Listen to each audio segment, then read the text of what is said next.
হচ্ছে আপনার বিভিন্ন ধরনের ইয়াকে দিয়ে যখন নিয়ে আসে, সে একটা পলিটিক্যাল সার্কাস চালাচ্ছে। নিউট্রাল অডিয়েন্স হিসেবে যদি আপনি দূর থেকে দেখেন, এটা খুবই ইন্টারেস্টিং এবং হাস্যকর, কৌতুকপ্রদ মনে হবে। কিন্তু দুঃখজনক হচ্ছে যে তার এই পলিটিক্যাল সার্কাসের কারণে আমাদের দেশের 18 কোটির বাংলাদেশ কিন্তু আজকে ধ্বংসের পথে, যে কারণে হচ্ছে আলটিমেটলি আমরা এনজয় করতে পারছি না। বাট যদি জাতিসংঘ সফর বলেন, ইটস এ ডিপ্লোমেটিক ডিজাস্টার, যে জিনিসটা তার অন্যান্য সফরের মতোই হয়। তো এটা যদি একদম শুরু থেকে আপনার শেষ পর্যন্ত দেখেন, আমি যদি লাস্ট কথা বলি, হয়তো আপনি কোয়েশ্চেন করলে তখন হচ্ছে আমি আরো স্পেসিফিকলি আনসার দিতে পারবো। কিন্তু এট এ গ্লেন্স যদি বলি, দেখেন তাদের ন্যূনতম কোনো অ্যাচিভমেন্টও তারা যে পরিমাণ ফুলিয়ে ফাঁপিয়ে প্রচার করার চেষ্টা করে, তার কোনো ধরনের অ্যাচিভমেন্টও যদি তার এই জাতিসংঘ সফরে থাকতো, হ্যাঁ, তাহলে দেশে ফেরার পরে তার যে আপনার হচ্ছে প্রেস সেক্রেটারি, গোয়েগোসিও press secretary, propaganda master, spin master Shafiq, সেটাও মনে করেন হচ্ছে কয়েকটা সংবাদ সম্মেলন করে হচ্ছে আপনার ফাটায় ফেলতো। কিন্তু যেহেতু এখন পর্যন্ত এই ধরনের কোনো অ্যাচিভমেন্ট তারা নিজেরাই বলতে পারতেছে না, তার মানে এটা দৃশ্যমান যে এটা ইট ওয়াজ এ ডিজাস্টার। জি, অনেক প্রশ্ন আছে, আমি সুনির্দিষ্ট প্রশ্ন আপনার কাছে আছে, কিন্তু আমার অভিজ্ঞতাটা একটু আপনার সঙ্গে শেয়ার করতে চাই। এমনিতে আমি প্রায় 7-8 বছর জাতিসংঘের অধিবেশন কভার করেছি। গত 2 বছর তো ধরেন ডক্টর মোহাম্মদ ইউনূসকে পেয়েছি, এর আগের বছরগুলোতে শেখ হাসিনাকে পেয়েছি। তো শেখ হাসিনার আমলেই 5-6 বার কভার করার পরে তা আমি খুব একটা ইন্টারেস্ট পেতাম না জাতিসংঘের অধিবেশনের, কারণ এখানে নাথিং নিউ, মানে এগুলি সবই এক ধরনের শো অফ ছাড়া আর কিছুই তো নয়।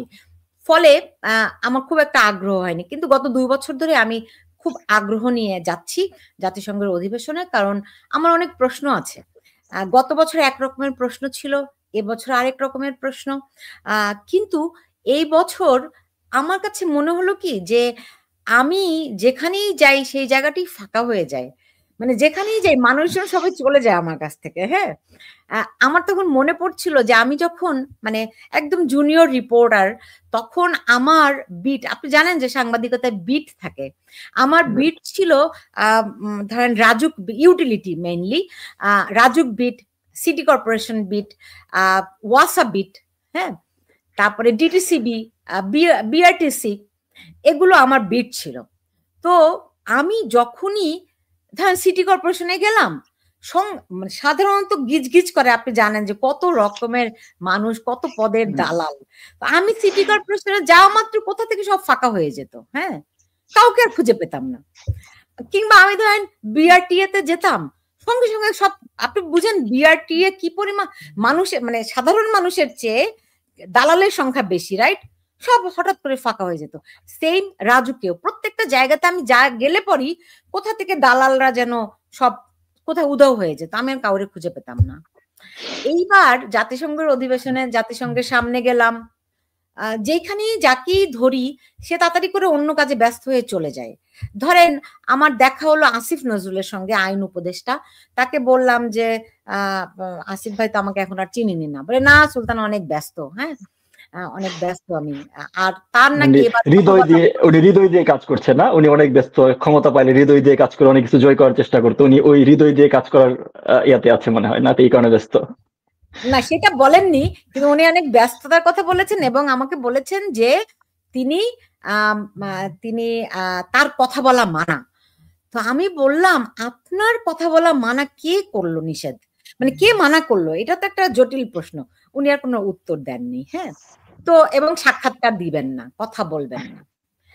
তারপরে উপদেষ্টা প্রেস সেক্রেটারি শফিকুল আলমের কাছে গেলাম, প্রথম দিনে 3টি প্রশ্ন করলাম, একটা প্রশ্নেরও উনি সুনির্দিষ্ট উত্তর দিলেন না।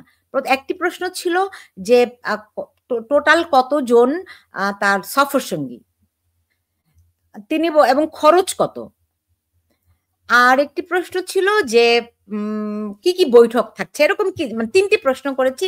3টি প্রশ্নের একটি প্রশ্নেরও তিনি সুনির্দিষ্ট উত্তর দেননি। প্রথম প্রশ্নটি কতজন সফর সঙ্গী, বলেন এটি পররাষ্ট্র মন্ত্রণালয় দেখছে এবং ব্যয়ও পররাষ্ট্র মন্ত্রণালয় দেখছে, সুতরাং আপনি তাদের সঙ্গে যোগাযোগ করতে পারেন। বুঝতে পেরেছেন, এরকম উত্তর দিল না। তার পরের দিনও তার কাছে গেলাম প্রশ্ন করার জন্য, তো তিনি আমাকে পাল্টা বললেন যে আমি নাকি তার মেয়েকে নিয়ে যখন ট্রল করা হয়েছিল সেই ট্রলে কোনো কিছু আমি শেয়ার করেছি, সেজন্য তিনি আমাকে ব্লক মেরে দিয়েছেন। তা আমি বললাম যে এটা তো হতেই পারে না, আপনার সঙ্গে আমার বিরোধ থাকতে পারে। বেসিক্যালি তার সঙ্গে আমার তো কোনো বিরোধ নেই, তার কাছে আমার প্রশ্ন আছে, আমি যেই প্রশ্নগুলোর উত্তর জানতে চাই, যেই উত্তর আমি পাই না, রাইট? সরি আমি একটু বেশি সময় নিচ্ছি, কারণ কোনো সমস্যা না, যে এই অভিজ্ঞতা জানা দরকার, রাইট? জি। তো তিনি বললেন যে আপনি, আমরা ফেসবুকে কানেক্টেড ছিলাম আর কি। তো তিনি আমাকে বললেন যে আমি তার মেয়েকে নিয়ে যখন ট্রল করা হয়েছিল আমি নাকি সেটি শেয়ার দিয়েছি। তো আমি বললাম, শফিক ভাই এটা হতেই পারে না, আমি কখনোই কোনো নারীকে অসম্মান করা হয়, তার উপরে শিশু, সেটি আমি প্রমোট করব, এটি সেই মানুষটি আমি না, আপনি ভুল বলছেন, মিথ্যা। একদম স্ট্রেট তাকে আমি বলেছি যে এটি একটা মিথ্যা কথা, এটা হতেই পারে না। তখন তিনি আরেকজনের রেফারেন্স দিয়ে বললো যে উনি হয়তো করেছেন, তো করতে পারেন, সেটার সঙ্গে তো আমার কোনো সম্পর্ক নেই। দেন আমি বললাম, আসলে আপনার কাছে আসা তো ব্যক্তিগত কোনো কারণ নাই, আমার কটা প্রশ্ন আছে, এগুলো জানতে চাই। আপনি আমাকে গতকালও আমার কোনো প্রশ্নের উত্তর দেননি। তখন বলি, কি প্রশ্ন? প্রথমে আমি তার 1-to-1 একটি সাক্ষাৎকার চাইলাম। সে যে বলছে যে আপনার সঙ্গে যদি আমি সাক্ষাৎকার দিতে যাই তাহলে আমি এখন বিপদে পড়ে যাব, তাহলে আমাকে মানে বলা হবে, ধরেন আমাকে তো অনেকে আওয়ামী লীগের দালাল বলে, রাইট? তো তাদের ভেরি ইন্টারেস্টিংলি যে আমাকে দলবাজ বলে এখন, অথচ যারা বলে তারা নিজেরা কিন্তু আসলে দলবাজ। তাদের খুব স্ট্রং ট্র্যাক রেকর্ড, কবে কোন দলের সদস্য ছিল, কোন দলের কর্মী হিসেবে কাজ করেছে, কোন দলের পক্ষ নিয়ে কথা বলে, প্রশ্ন করে, কোন দলের ইউনিয়নে আছে, এগুলো কিন্তু খুব স্পষ্ট। আমার কিন্তু সেরকম কোনো ট্র্যাক রেকর্ড নেই, বরং আমার ট্র্যাক রেকর্ড ভেরি স্ট্রংলি আমি একজন পেশাদার সাংবাদিক। কিন্তু তারা আমাকে এখন বলে যে আমি যদি এখন মুক্তিযুদ্ধের কথা বললে যদি আমি আওয়ামী লীগের দালাল হয়ে, আমার তো আর কিছু করণীয় নাই, তাই না? এটা যে আমাকে যা বলুক গিয়ে, আই ডোন্ট কেয়ার। সো তো আমাকে শফিক ভাই বললেন যে এরকম তাহলে তিনি বিপদে পড়ে যাবেন। আমি বললাম ওকে ঠিক আছে, আমাকে 1-to-1 আপনার দেওয়ার দরকার নেই, কারণ আপনাকে বিপদে ফেলা তার আমার কাজ নয়। আমার প্রশ্ন আছে, আমি প্রশ্নের উত্তরগুলি পেলেই হলো।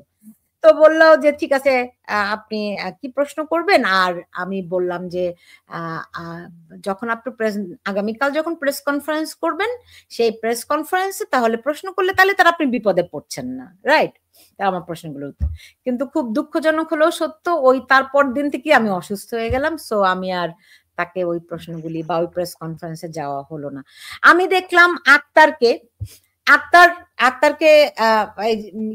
কি বলে, এনসিপি নেতা আক্তার। তো আক্তারকেও বললাম যে ভাই আমার সঙ্গে একটা ইন্টারভিউ দেন, আমার তো অনেকগুলো প্রশ্ন আছে আপনার কাছে। তো সে খুব হাস্যোজ্জ্বল ভাবে কথা বলা শুরু করলো। তো তার সঙ্গে যে সমস্ত লোকজন ছিল তারা এসে তাকে খুব চিমটি কাটছিল, আমি দেখতে পাচ্ছি, বাচ্চাদের মতো থাকে না। তো উনি কি একটা মনে করে, আচ্ছা ঠিক আছে আপা বসেন বসেন বলে একটু ওদিকে চলে গিয়ে কথা বললো, তাড়াতাড়ি করে ভেতরে ঢুকে গেল। বুঝতে পারছেন? মানে আমাকে এভয়েড করলো। ঠিক সেই যারা প্রথম দিন, আপনি জানেন যেদিন তারা এয়ারপোর্টে আসে সেদিন কিন্তু আমি সরাসরি লাইভ করেছিলাম ওই ঘটনাগুলো। হ্যাঁ, একমাত্র সাংবাদিক হিসেবে আমি সেখানে উপস্থিত ছিলাম, এবং আমি কিন্তু যারার পাশেই ছিলাম, এবং একটা দায়িত্ববোধের জায়গাও থাকে যে দেখেন আফটারঅল সে তো একজন নারী, তাকে আঘাত করাটা কখনোই সঙ্গত নয়। এবং ছাত্রলীগের ছেলে মেয়ে, যারা ছাত্রলীগ কিংবা আওয়ামী লীগের যারা সেখানে উপস্থিত ছিল, আক্তারকে ডিম হামলা করেছিল, তারা কিন্তু মানে ডক্টর ফখরুল ইসলাম আলমগীরকে কোনো মানে অসম্মান করেনি, কিংবা যারাকে কেউ আঘাত করেনি, মৌখিকভাবে হয়তো ভার্বালি তাকে অনেক অশ্লীল কথাবার্তা বলেছে। সো আমি পাশে ছিলাম। তো তার পরের দিন যখন যারার সঙ্গে দেখা হলো, যারা নিজে থেকেই আমাকে এসে জড়িয়ে ধরলেন যে আপু আপনি আমার পাশে ছিলেন, অনেক ধন্যবাদ। হ্যাঁ, তো আমি বললাম, যারাকে বললাম যে যারা আমাকে একটা ইন্টারভিউ দেন, বলে ঠিক আছে আমি দিব কালকে গেলাম আমি। এরপরে সেদিকে আমাকে আর চিনি না, আমার সঙ্গে কথাই বলে না, মানে সামহাও কেউ তাকে ব্রিফ করেছে, এই সেই সুলতানা রহমান। হ্যাঁ, তো ফলে যারাও আমার সঙ্গে কথা বললো না। আমার সঙ্গে দেখা হলো শারমিন মুর্শিদের সঙ্গে। শারমিন মুর্শিদকে আমার সঙ্গে আগে থেকেই আমার মানে যখন আমি বাংলাদেশে সাংবাদিকতা করতাম তখন থেকে তার সঙ্গে আমার পরিচয়। ফলে আপা আমাকে খুব জড়িয়ে ধরলেন, কথা বললেন। হ্যাঁ, কথা মানে সাক্ষাৎকার দিবেন। এর মধ্যেই শফিক ভাই তাকে ডেকে নিয়ে, শফিকুল আলম ডেকে নিয়ে কি একটা বললেন। তো আপা বললেন ঠিক আছে সুলতানা, পরে আমরা কথা বলবো না, আবার চলে গেলেন। মানে বিষয়টা ওই যে আমি বললাম না, যখন আমি যেখানে যেতাম সেখানে ফাঁকা হয়ে যায়, যেত আগে। এইবার আমি দেখলাম যে যেখানেই যার কাছেই যাই তারা খুব অ্যাভয়েড করে যায়। এখন তাদের প্রশ্নে এত ভয় কেন আমি জানি না, তারা কেউ প্রশ্ন আমি আপনার এখানে আমি একটু হচ্ছে ইন্টারফেয়ার করি যে আপা দেখেন তারা আসলে প্রশ্নের ভয়টা কেন আপনি খেয়াল করে দেখবেন যে এখন পর্যন্ত স্ক্রিপ্টেড ইন্টারভিউ ছাড়া ইউনূস কিন্তু বাংলাদেশের কোনো মিডিয়াতে কোনো ধরনের ইন্টারভিউ দেয় নাই। সে গত বছর ডিসেম্বরে নুরুল কবির নিউজের আপনার হচ্ছে সম্পাদক নুরুল কবিরকে হচ্ছে একটা ইন্টারভিউ দিয়েছিল, ভেরি মাচ স্ক্রিপ্টেড। মানে আপনার ইন্টারভিউ সাক্ষাৎকার দেখলে বোঝা যায় কোনটা স্ক্রিপ্টেড বা কি ধরনের কোয়েশ্চেন আসবে। এছাড়া উনি বাইরে গেলে খুবই চুজ এন্ড পিক অবস্থায় কিছু মানুষজনের সাথে সাক্ষাৎকার দেন, আদার দেন দ্যাট কিন্তু বাংলাদেশে উনি কোনো ধরনের সাক্ষাৎকার দেন নাই, মিডিয়া ফেস করেন নাই, বাংলাদেশের কোনো জায়গায় উনি হচ্ছে কোনো দেশের কোনো সিচুয়েশনে কোনো ভ্রমণে যান নাই। সো বেসিক্যালি আপনার একটা আমাদের সে গ্রামে একটা কথা বলে না, তো কানা তো মনে মনেই জান। সো তাদের ভিতরের যে অসঙ্গতি, তাদের ভিতরের যে ভুল, তাদের যে দৃশ্যমান ভণ্ডামি, মিথ্যাচার, এই জিনিসগুলো তো যে কোনো একটা কোশ্চেন করে চলে আসবে। আমরা আপনার সাথে কথা বলে আপনার আমরা কিন্তু হচ্ছে সোশ্যাল মিডিয়াতে একটা ভিডিও দেখেছি যে একটা কোশ্চেন করেছিল যে আপনারা কতজন এসেছেন বা প্রেস উইং এর 5 জন আসা দরকার ছিল কিনা, কি ধরনের ব্যবহার করেছে যে সাক্ষাৎকার দিব না চলে যাবে না। সো আলটিমেটলি ধরেন এই দেশটা তো তারা হচ্ছে দখল করেছে নিজেদের যোগ্যতা ছাড়াই। যোগ্যতাটা কি যে ডিপ স্টেট বা বাইরের এক্সটার্নাল যে স্টেক হোল্ডার গুলো তাদের সবগুলাই কোনো একটা বিন্দুতে মিলিত হয়েছে, তারা তাদের রোলটা প্লে করার কারণে হচ্ছে তারা এই দেশের দখলদারিত্বটা বজায় মানে এস্টাবলিশ করতে পেরেছে। কিন্তু তারা তো জানে তাদের মনের ভয়, তাদের অসঙ্গতি। গত 1 বছর যেমন গত আপনার হচ্ছে আমি যদি এই জাতিসংঘের অধিবেশনের কথা বলেন না কেন, যেমনটা আপনি বলছিলেন যে গত বছরে জাতিসংঘ অধিবেশনও ডক্টর ইউনূস তার previous so call media created যে হাইপের কারণে যতটুকু অ্যাটেনশন পেয়েছিলেন এবার কিন্তু একদমই পান নাই। তার কারণটা হচ্ছে যে গত 1 বছরে ইউনূসের যে মুখোশটা ছিল, ইউনূসের যে মুখোশটা তার চারপাশে যে শফিক বললেন তার সাথে হচ্ছে আপনি ভাই ভাই বলছেন কারণ আপনি খুবই ভদ্র একজন মানুষ, পেশাদার একজন সাংবাদিক, বাট সে যে নির্লজ্জ মিথ্যাচার করে, সে যে জঘন্য ভাষায় কথা বলে, হিংস্রতামূলক আক্রমণাত্মক কথা বলে, তাকে মানে হচ্ছে আসলে সম্মান দিয়ে কথা বলাটা খুব কঠিন। সো এই শফিকের মতো হচ্ছে যারা আছে তারা এই ইউনূসের মেড আপ যে আপনার হচ্ছে ইমেজটা এস্টাবলিশ করার চেষ্টা করেছে, সেই মুখোশটা কিন্তু প্রতিনিয়ত খুলে পড়ে যাচ্ছে। আপনি গত 1 বছরে যে জিনিসটা হয়েছে, আপনি শুধুমাত্র আওয়ামী বিরোধিতা, আওয়ামী লীগের বিরুদ্ধে কথা বলে আপনার হচ্ছে লম্বা সময় হচ্ছে এই রাজনৈতিক রেসে থাকতে পারবেন না। কেন না? কারণ আপনি প্রতিনিয়ত এই গত 1 বছর অবৈধভাবে হলেও দেশের শাসন ক্ষমতা আপনার কাছে। তো এই 1 বছরে যা যা যা হয়েছে তার সবকিছু সুপিরিয়র রেসপন্সিবিলিটি অবৈধ হয়ে দখলদার হলেও তাদের কাছেই যায়। সো তারা এই 1 বছরে কি করেছে না করেছে এই কোয়েশ্চেন গুলা কিন্তু মানুষজন এখন তুলতে শুরু করেছে। এবং আপনার মতো পেশাদার সাংবাদিক হলে ভয় পাওয়াটা তো আরো লেজিট, কারণ আপনি কোন জায়গা থেকে কোন কোয়েশ্চেন করে ফেলবেন সেখান থেকে হচ্ছে আর আপনার কথা যেমনটা হয়েছে যে আপনার ডক্টর ইউনূস হচ্ছে মেহেদী হাসানের সাথে যে সাক্ষাৎকারটা দিল, আমার মনে হচ্ছে ওই কোশ্চেনটা যেটা হচ্ছে নেপালের আন্দোলনকে সাথে নিয়ে নির্বাচন নিয়ে যে কোশ্চেনটা করেছে, আই এম প্রিটি শিওর এই কোশ্চেনটা হচ্ছে আপনার হয়তো স্ক্রিপ্টের বাইরে ছিল। আপনি খেয়াল করে দেখেন যে ডক্টর ইউনূস যখন হচ্ছে উত্তর দিচ্ছিল উনি শব্দ হারিয়ে ফেলছিল, লাইক শব্দ খুঁজে পাচ্ছিল না যে আসলে আনসারটা কিভাবে করা উচিত। হ্যাঁ, মানে তাকে কেউ 5 বছর চায়, কেউ 10 বছর চায়, কেউ 50 বছর চায়, এই ধরনের নির্লজ্জ হাস্যকর মিথ্যাচার। মানে মানুষজন মিথ্যা কথা বললে তো একটু গোছায় বলে, কিন্তু উনি সাধারণত গোছায় বলে এরকম ভাবে তার মিথ্যাচার গুলা, তার মেড আপ পিআর ক্যাম্পেইন গুলো খুবই স্ট্রাকচার হয়েছে হয়তো, বাট এই যে স্ক্রিপ্টের বাইরে 1-2টা কোয়েশ্চেন হইলে উনি কিন্তু হচ্ছে গুলাই ফেলে। এই কারণে বাংলাদেশে কোনো আপনার হচ্ছে সাক্ষাৎকার দেয় না, যেমনটা আপনারও দেয় না। এবং এই মেহেদী হাসান যে 2টা একটু হয়তো স্ক্রিপ্টের বাইরে কোয়েশ্চেন করেছে, সেই 2টা স্ক্রিপ্টে কিন্তু হচ্ছে উনি গুলাই ফেলছে। সেটা থেকে বোঝা যায় যে আসলে এবারে জাতিসংঘ সফরটা ওনার জন্য কত টাকা আনন্দদায়ক ছিল। হ্যাঁ, সেটাই। যখন মানে দুর্নীতি খুব তুঙ্গে থাকে, মানে দুর্নীতি বলতে শুধুমাত্র আর্থিক দুর্নীতির তো নয়, সব রকমের করাপশন যখন ঘিরে রাখে মানুষকে, তখন তারা প্রশ্নকে ভয় পায়, তখন ওই প্রশ্নে তারা মুখোমুখি হতে চায় না। সুতরাং এটুকু বুঝলাম যে এই সরকার কোন রকম প্রশ্নের মুখে পড়তে চায় না। এবং আরো ইন্টারেস্টিং একটা কথা বলি, দেখুন এখন তো শফিকুল আলম তিনি আমার প্রশ্নের উত্তর দেননি যে কতজন তার সফর সঙ্গী, কিন্তু এখন তো আমরা সবাই জানি 104 জন সফর সঙ্গী। এবং আপনি দেখবেন সেই সফর সঙ্গীর মধ্যে প্রায় 15 জনের মতো রয়েছে শিবির কর্মী। তাদের কোনো ওই তালিকা দেবেন, তাদের কিন্তু কোনো পরিচয় নাই, সাংবাদিক নাম নিয়ে। এবং তারা সেই সব সাংবাদিককে কাছে ঘিরে রাখে, তাদেরকে প্রশ্ন করার সুযোগ দেয় যারা তাদের মনের মতো প্রশ্নটি করবে, মানে কমফোর্টেবল প্রশ্নটি করবে, বুঝতে পেরেছেন? এটা খুব ইন্টারেস্টিং। এটা ব্যাপারটা কিরকম, ধরেন হচ্ছে যে আপনার মানে আরেকটা কথা প্রচলিত আছে যে ধরেন কাক তো হচ্ছে যে গ্রাম থেকে সাবান দেখলে হচ্ছে কাক সাবান চুরি করে নিয়ে যায়, তো কাক নাকি হচ্ছে আপনার যখন হচ্ছে ওই যে চুরি করা সাবানটা কোনো গাছে রাখতে যায়, সে নিজের চোখ বন্ধ করে রাখে। হ্যাঁ, কারণ সে মনে করে যে হচ্ছে যে আমি দেখছি না মানে দুনিয়ার কেউ দেখছে না। তো এরা আসলে হচ্ছে এই আপনার হচ্ছে ক্ষমতার দম্ভে, ক্ষমতার মোহে আসলে তারা হচ্ছে অন্ধ হয়ে গিয়েছে। তারা ভাবছে যে আসলে কেউ বুঝতে পারছে না, কিন্তু তাদের ওই যে আপনার হচ্ছে ওই মিথ্যাচার, তাদের ভণ্ডামি এবং প্রতারণাগুলো যেন এখন মানে সকলেই হচ্ছে আসলে মানুষজনের কাছে দৃশ্যমান। বিশেষত ডক্টর ইউনূসের যে ইমেজটা আপনার তার সুদীর্ঘ জীবনে, আপনার নোবেল থেকে শুরু করে আপনার হচ্ছে কংগ্রেশনাল মেডেল বলেন, ফ্রিডম ক্রস পদক বলেন, এই সব কিছু তৈরি করে যে তার ইমেজটা যে ডিপ স্টেট বলি বা ওয়েস্টার্ন স্টেক হোল্ডার বলি তারা তৈরি করেছিল, এই পুরো ইমেজটা কিন্তু গত 1 বছরে ধসে পড়েছে। তার কারণটা হচ্ছে যে আপনি ততদিন পর্যন্ত তার নিয়ন্ত্রিত আপনার হচ্ছে মিডিয়ার মাধ্যমে উনি হচ্ছে স্ক্রিপ্টের বক্তব্য দিতেন। আমি জাস্ট আপনাকেই বলি যে আমরা জানি যে হচ্ছে ডক্টর ইউনূস হচ্ছে শুনি তার বক্তব্য বয়ানের মাধ্যমে বা তার ইউনূস সেন্টার বলেন এগুলোর মাধ্যমে যে ডক্টর ইউনূসের বক্তব্য মানুষ মানে শত $100 টিকিট কেটে হচ্ছে বক্তব্য শুনতে যায়। আপনি ডক্টর ইউনূসের কয়টা বক্তব্য মানে খুবই গ্লোরিয়াস, খুবই হচ্ছে শ্রুতি মধুর, খুবই আপনার মানে যুগোত্তরণ কোনো বক্তব্য আপনি শুনতে পেয়েছেন, শুনেছেন কখনো? ইউটিউবে আছে, টিকটকে আছে, কোনো প্ল্যাটফর্মে আছে, বাট এই জিনিসটা কিন্তু হচ্ছে ধারাবাহিকভাবে এস্টাবলিশ করা হয়েছে যে ইউনূস হচ্ছে এইরকম ভাবে হচ্ছে আপনার হচ্ছে বক্তব্য, যে তার বক্তব্য অনেক মানুষ টাকা দিয়ে শুনে। এখন পর্যন্ত আপনি খুঁজে দেখেন, এটা তো মানে আমি আপনার মাধ্যমে সাধারণ মানুষজনকে বলছি যে এই বিষয়গুলো জানা দরকার, আপনারা খুঁজে দেখেন কোনো বক্তব্য হচ্ছে আপনি পান কিনা।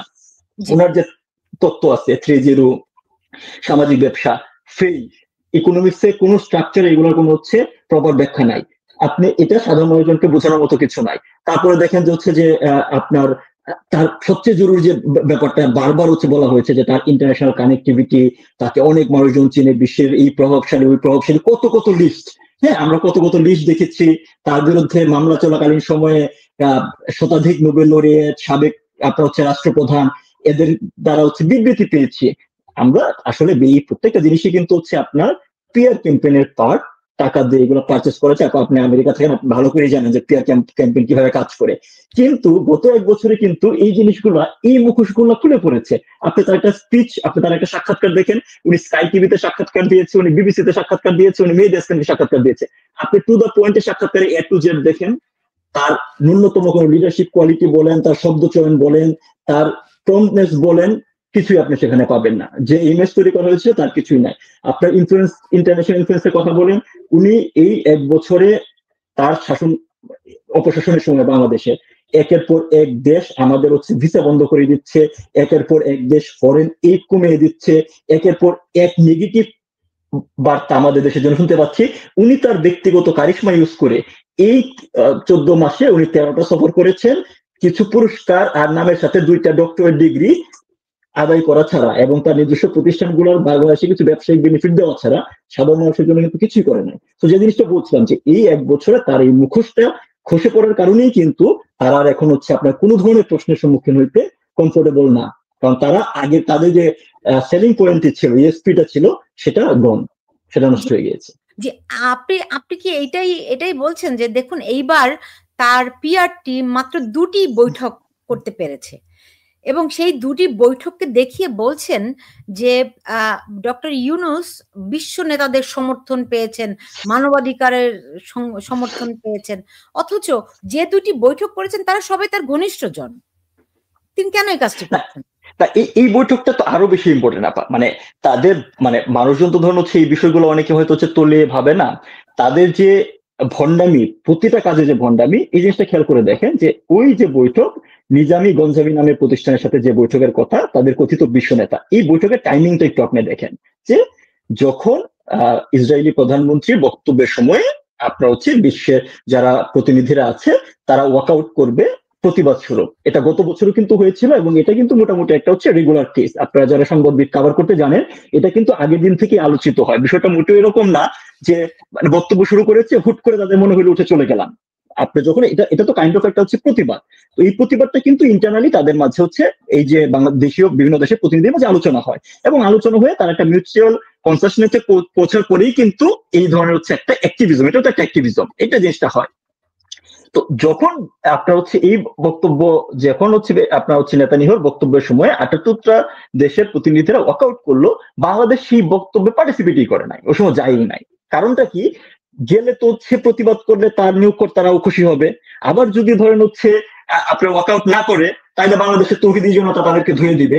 সো তার থেকে বেটার হচ্ছে যে এই অধিবেশনে অ্যাটেন্ডই না করি। তো আপনি অধিবেশনে অ্যাটেন্ড না করে ওই সময়টাতে কি করলেন, ওই সময়টাতে আপনি পার্টিসিপেট করলেন হচ্ছে নিজামী গঞ্জেবি নামে একটা প্রতিষ্ঠান, আজারবাইজান ভিত্তিক একটা হচ্ছে প্রতিষ্ঠান, যারা আবার হচ্ছে খুব বেশি মাত্রায় ইসরায়েল অ্যাপোলজিস্ট, যাদের ওহুদ বারাক ইসরায়েল সাবেক প্রধানমন্ত্রী, যাদের হচ্ছে আপনার হচ্ছে অ্যাডভাইজারি বোর্ডে আছে, ডক্টর ইউনুস নিজেও তার সেই অ্যাডভাইজারি বোর্ডে আছে, ঠিক আছে।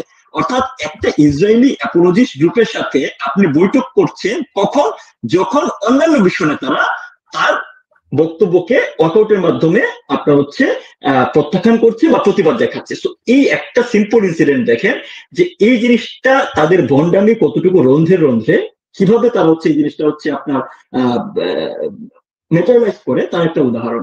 তো এই যে প্রতিষ্ঠানে যারা বিষয়, তারা এই প্রতিষ্ঠানে এই পুরো বিষয়টা কি, ইউনুস হচ্ছে আসলে একটা বড় স্ক্যাম, মানে সামহাও পিআর ক্যাম্পেইন বা বিভিন্ন জনের মাধ্যমে বিশ্বের সাবেক প্রধানমন্ত্রী বলেন, সাবেক নোবেল বিজয়ী বলেন, অনেকের সাথে তাদের হচ্ছে একটা মিউচুয়াল যোগাযোগ তৈরি হয়েছে বা তার নিয়োগকর্তারা তৈরি করে দিয়েছে। এখন একজনের বিপদে আরেকজন আগায় আসে। এবার এই মিটিং এ যেহেতু কারো কোনো ধরনের হচ্ছে আপনার সেভাবে দ্বিপাক্ষিক বলেন বা রাষ্ট্রীয় পর্যায়ে কোনো ধরনের হচ্ছে আপনার সফলতা তো দূরে থাক, কেউ আসলে সেই অর্থে তাকে পাত্তাও দেয় নাই।